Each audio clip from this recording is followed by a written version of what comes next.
Hello, everyone. If you like what I'm doing here, please consider subscribing, liking, and commenting. It would really help the channel out quite a bit. Thank you very much.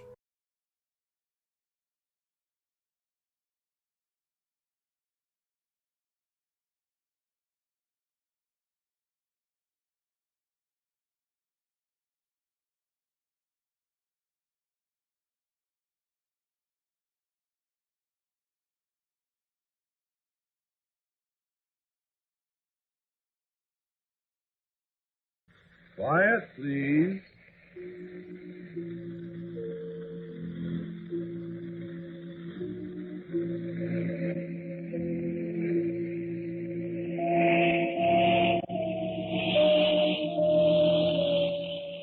Today's story, written and directed by Willis Cooper and featuring Ernest Chappell, is called Cornelia.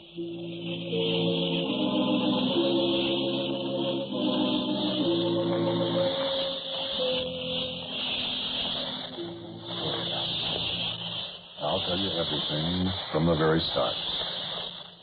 I haven't told it to anybody before, as you know. If I knew nobody would believe it, then maybe you won't either.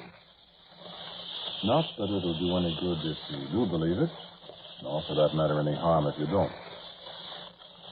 You've been a good friend, Alan, and the least I can do is tell you the whole thing. It wouldn't have done any good at all to tell you before. Now it's too late for anything. So, you've known me only, how long is it? Less than 6 months. You never knew Cornelia. That's good. You can go out to Lakeside Cemetery sometime and have a look at her tombstone. It says she died the 29th of August, 1937. It's a very nice tombstone. I paid $750 for it. And I never spent $750 so gladly in all my life.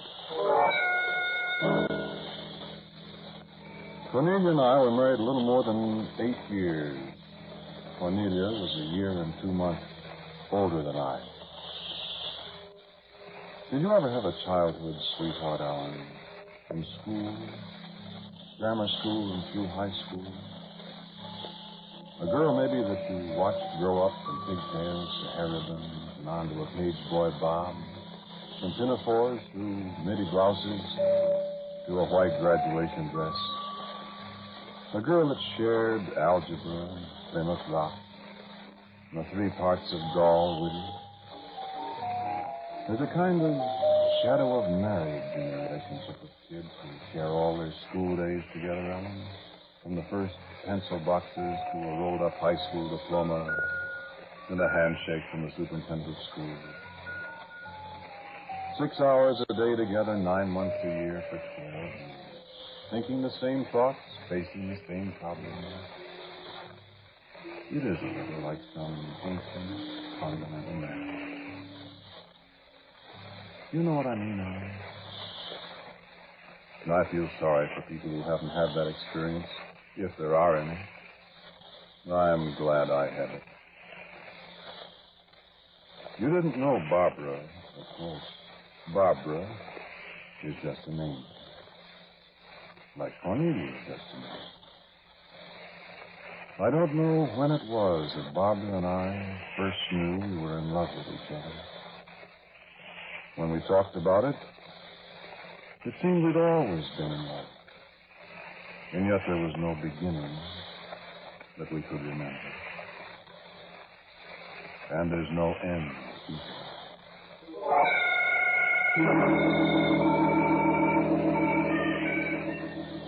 We were juniors in high school, the year that Cornelia moved to our town. Barbara and I were a kind of standing joke among our schoolmates. We were the heavy romance, the dependable. We were the old faithfuls of all the couples in school. Do you remember from your own school days, Alan? There's always one couple like that.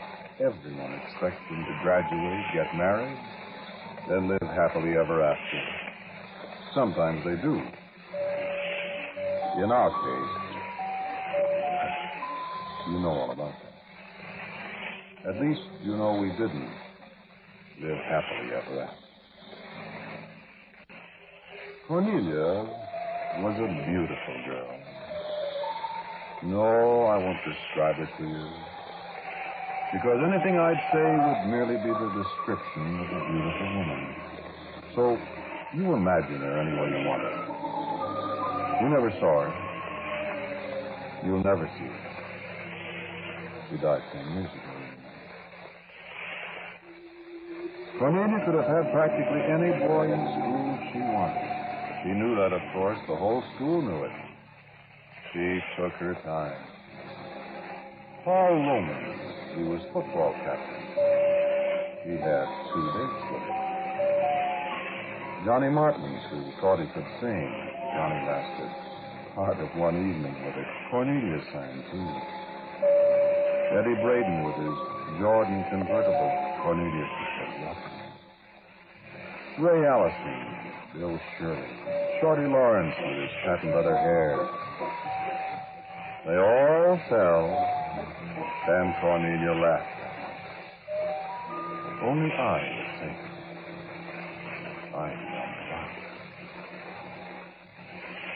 I guess it was that afternoon in Chris Barrett's ice cream parlor. I always thought Cornelia didn't know Barbara and I were in the next booth. I always thought that till 4 years later one night. She told me she knew we were there. Maybe that was why she talked so loud. Because I made up my mind. I've known all along. She must have felt the silence stick out all over the place as a dozen couples strained to hear Cornelia's choice. Even then, Alan, she possessed some strange power over people. Somebody dropped an ice cream spoon on the other side of the room. And that was the only sound except Cornelia. Gordon's my boy. I smiled at Barbara. But Barbara wasn't smiling back. She was listening. And I had never seen that look on her face before. Why, I'll take him away from her. Does she think she can keep him when I want him? I reached for Barbara's hand. But Barbara's hand wasn't there. I looked into Barbara's eyes, but Barbara was staring somewhere into the future. And what I saw in her eyes was yes, it was Ellen. Kid, 17 years old. But she loved me. And she was afraid. And I was afraid. I was afraid of that voice. Does she think she can keep him when I want him?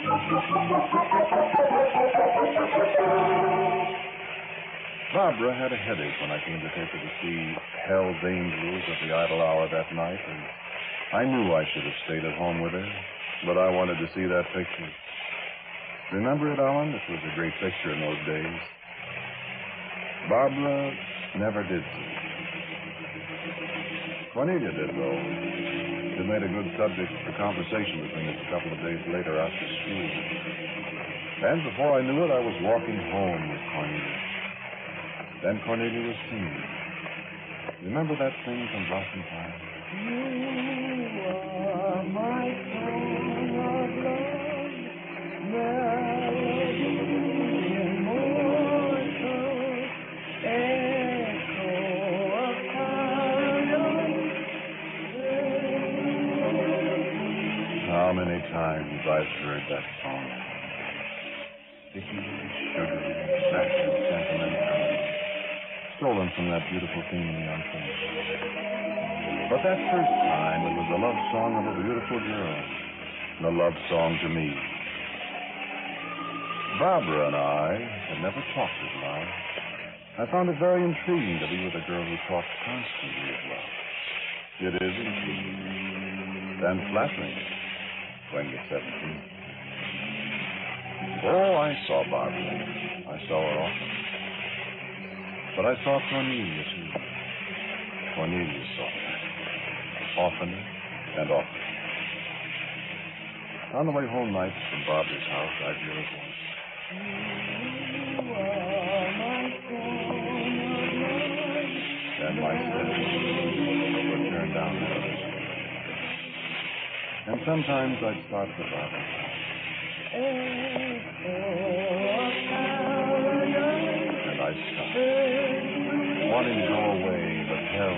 something that I didn't recognize then, though I know all about it now. And gradually, Cornelia drew me away from Barbara. No, I don't believe she loved me, Alan. There were times when she laughed at me cruelly for my clumsiness, for my youthful embarrassment. But always she was weaving some sort of spell about me, putting new barriers between me and Barbara. Barbara didn't fight back, Alan. Barbara loved me. I know how Barbara felt. If Barbara thought I loved someone else more than I did her, you've heard of that, of course. Sometimes it works. Or perhaps Barbara was willing to wait to let me have a fling, to be waiting for me when it ended. Barbara loved me. And through it all, Alan, I loved her. No, I know what you're thinking. I was a fool. Haven't you ever been a fool? Haven't you ever got yourself involved in something you knew wasn't right and kept on with it, having your conscience with the thought that it won't last forever? And you can go back and start over again whenever you want to. I was a kid then. What? Oh, of course, I know it now. I didn't realize it then. My folks had money. Cornelia's people had nothing much. Cornelia knew what she was doing, and she knew how to do it. She was going to have me come hell or high water, Alan, and she wasn't going to let Barbara have me. She knew me better than I knew myself. Women like Cornelia always do. And she knew how to trap me. The day came when she sprang the trap. Barbara and I said, had never spoken again. Cornelia spoke of love. You've never had that happen to you, have you, Alan? That's wonderful. Especially if you believe it. Barbara had been away for 2 weeks, visiting a cousin somewhere in Ireland. Cornelia waited till the day before Barbara came back. Gordon, what are we going to do? Going to do? What do you mean? Barbara's coming back tomorrow. Yes, I know. What are we going to do about it? Well, I don't know, Cornelia. She's not going to take you away from me. Why, I'm not. She's not going to have you, I tell you. What's the matter with you? Gordon, listen to me. You love me. Cornelia. I know it's wrong for me to say it, Gordon, but I won't let her come between us. I know why you've never asked me to marry you, Gordon. It's because you think you'll be hurting her pride. But, Gordon, don't you see how unimportant that is? Boy, I never thought... We can't let her feelings stand between us and our happiness, Gordon. I love you, Gordon, and you love me. And, Gordon... What? You do love me, don't you, Gordon? Why, You Cornelia... do want to marry me, don't you? We can't go on this way forever, never saying anything, never allowing ourselves to be happy. No, Cornelia, Gordon, listen. darling, let's stop fooling each other. Let's not let somebody else break up our happiness. Gordon, kiss me.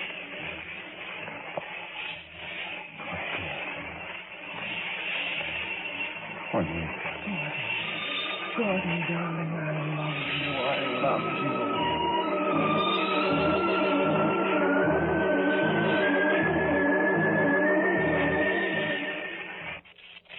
It was that simple, that easy. The honorable young man could do no less than promise to marry the girl. I bought her a ring. Barbara sent back my high school fashion. Cornelia and I were married a year later. And that's the first chapter.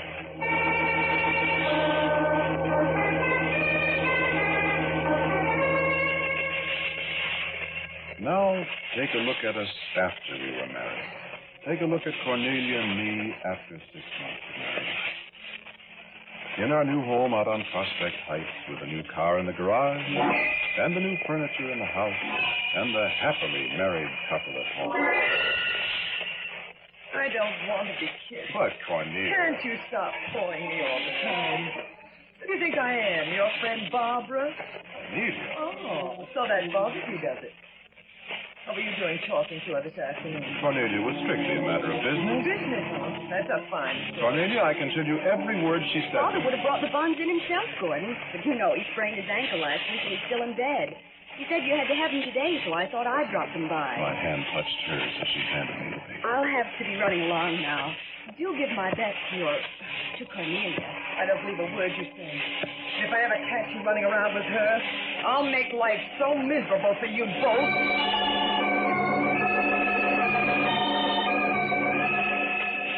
I kept my bargain, Alan. I was still young enough to have illusions about honesty and honor and all those old-fashioned virtues. I crossed streets when I saw Bob. I never mentioned her name.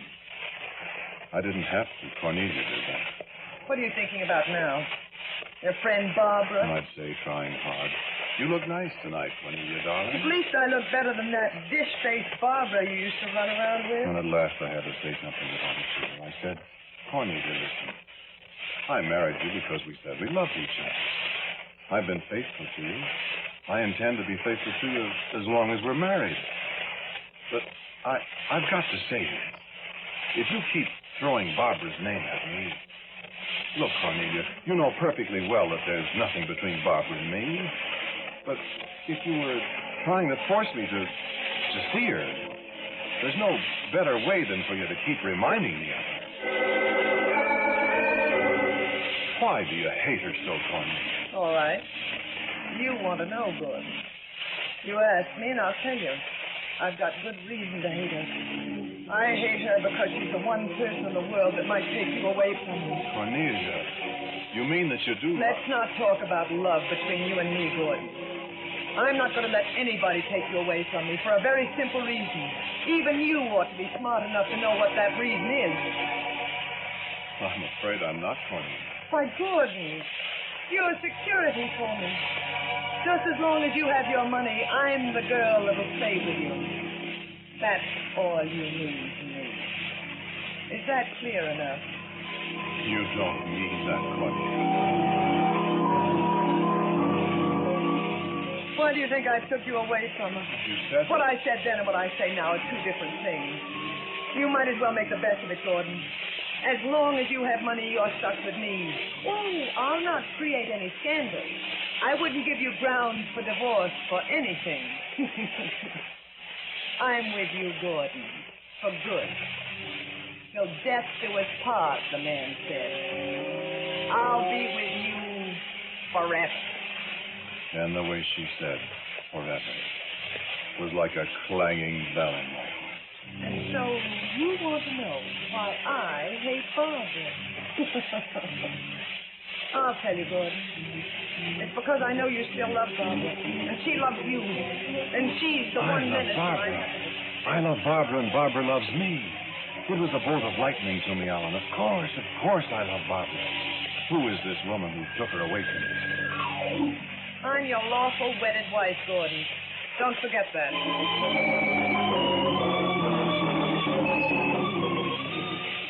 How could I forget? And how could I forget the love I had known? For I knew in a flash that Barbara still did love me, and that I would always love her. And I was married to a woman who would be with me as long as I had my money. Now, let's speak of Ireland. Remember October 1929? I came home that Friday night. Cornelia was waiting for me at the door. What about it, Gordon? Is the market any better? Are we going to be all right? Gordon, answer me. Answer me. We're not going to be all right, Cornelia. What? Gordon. There's not a cent left. I don't believe you. It's time to leave, Cornelia. The money's all gone.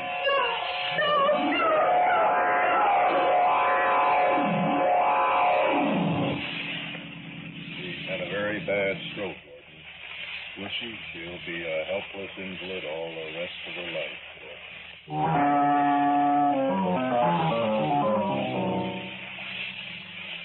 Shall I tell you now the years between? Shall I tell you of a nagging, unforgiving woman whose every waking hour is devoted to hating, I'll never forgive you for what you've done to me, Gordon. striking at me with every means at her disposal, I don't care what you're doing. You come home this instant. I don't care if you lose your job or not. maligning me to the few friends we had left, Running around with that Barbara. And he thinks I don't know it. striking through at her like a vicious, wounded beast. I tell you, you better leave my husband alone. You're not going to take him away from me. Never, never. Never, never, never, never. A bitter, disappointed invalid with long hours alone to think of new ways to hate me for what had happened to her. Long hours alone to plot her revenges against me. And I tried it. I nursed her day and night. I cadged extra work from my friends, work I could do at home at night for another few dollars for. I made every sacrifice I could think of, and nothing was enough to satisfy. Get up and get me some fresh water. I'm thirsty. Wake up. Go and get me some cigarettes.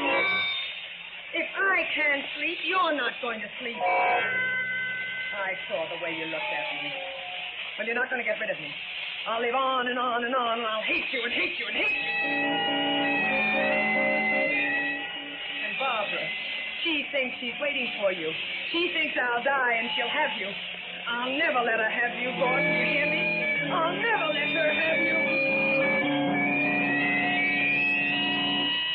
5 years ago. 5 long years. What could I do? I could wait, Alan. I could wait and hope. I could listen to Cornelia. I hate you. And I could wait. You want me to die. I can wait for you to die, Cornelia. I'll never die, Gordon. I'll always be with you. No, you won't, Cornelia. Everybody has to die. Everybody has to die. Don't they, Alan? Cornelia and Barbara and you and me. Do you think people stay dead, Alan? I'll never forget the night when you died.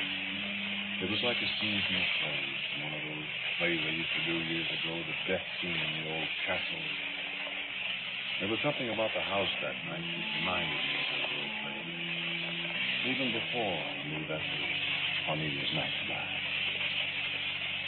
There was almost always a storm outside the windows in the old plays. And that night, one of those sudden, wild summer storms gathered and struck. And there was always a grandfather's clock. And hours on the staircase rang 7 as I ran upstairs to close the windows against the wind and the driving rain. And there was always the sound of a shrill telephone bell off stage in the old plays. And hours began to ring right on cue.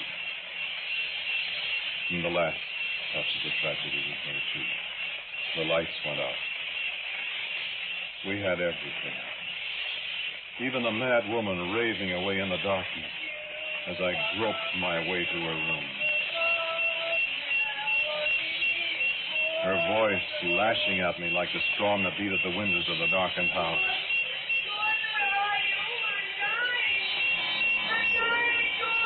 And in my heart I said, die then, Cornelia, this is the time. And again that hideous song as I stumbled toward the room. And again I said, die, Cornelia, die and never come back. And the song stopped then. And I was alone. I'll die, Gordon. I'll die and I'll come back. I'll never let you go. And the thunder crashed again.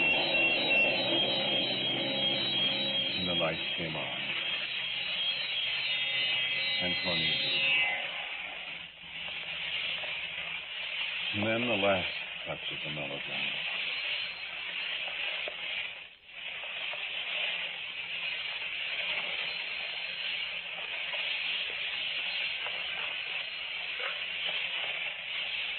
Yes? Gordon, are you all right? Barbara had never called me before. I didn't mean to call you Gordon, but I had to. Forgive me, but something made me call. Gordon. Gordon, are you there? Gordon! Cornelia is dead.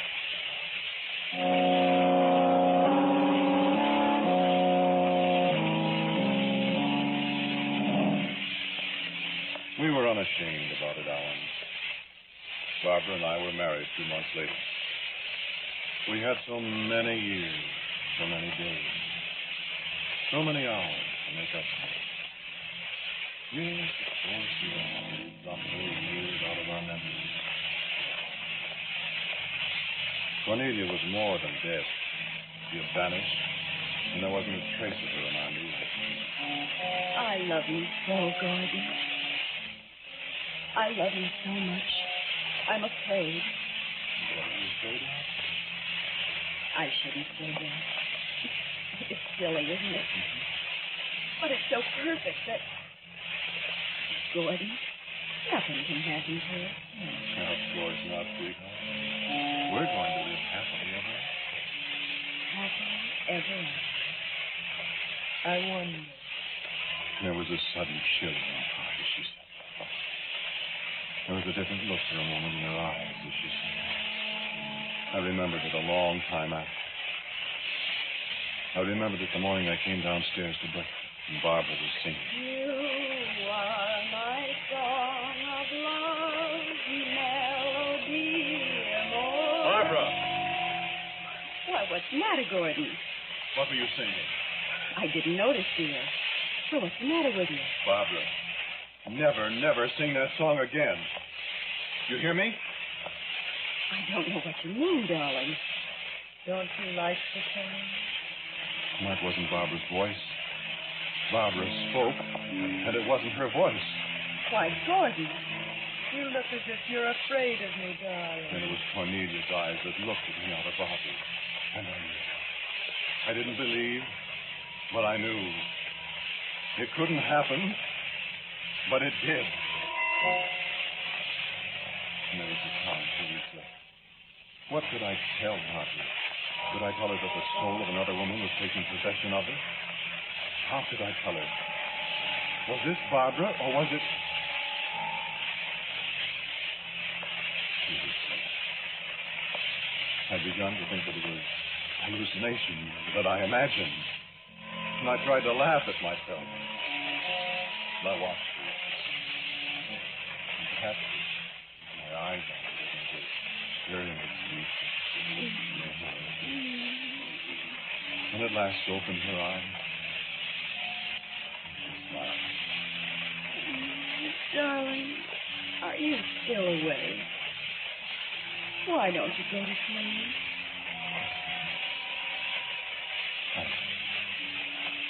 And I love you, sweetheart. And she closed her eyes. And she spoke again. I'll never let you go. Barbara! I'll live on and on and on. And I called her name again. Barbara! And she opened her eyes and spoke again. I'll never let her have you, Gordon. And the voice was Cornelia's. And the eyes were Cornelia's. And she laughed at me. My hands went to her throat. To Cornelia's throat.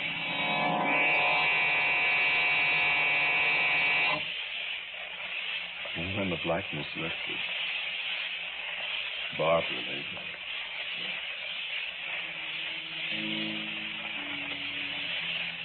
You did everything you could have.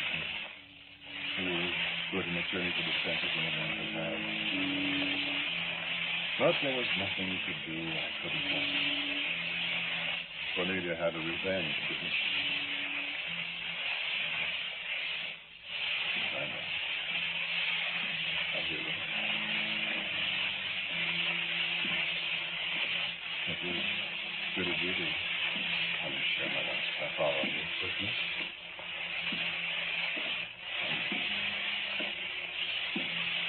I'm almost happy about it. Maybe I'll be meeting Barbara. Or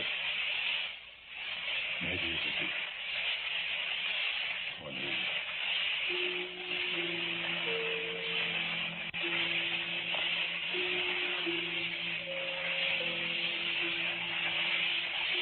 You are listening to Quiet Place. It was written and directed by Willis Cooper. The man associated with Ernest Chappell. And Dan Seymour plays Cornelia. Barbara was Peggy Stanley and Walter Blackford the doctor. The music was composed and played by Gene Crosby. Now, for a word about next week's Quiet Thieves, here is our writer-director, Willis Cooper. Next week's story is about a man who tried to work magic. It's called I Remember Tomorrow. And so, until next week,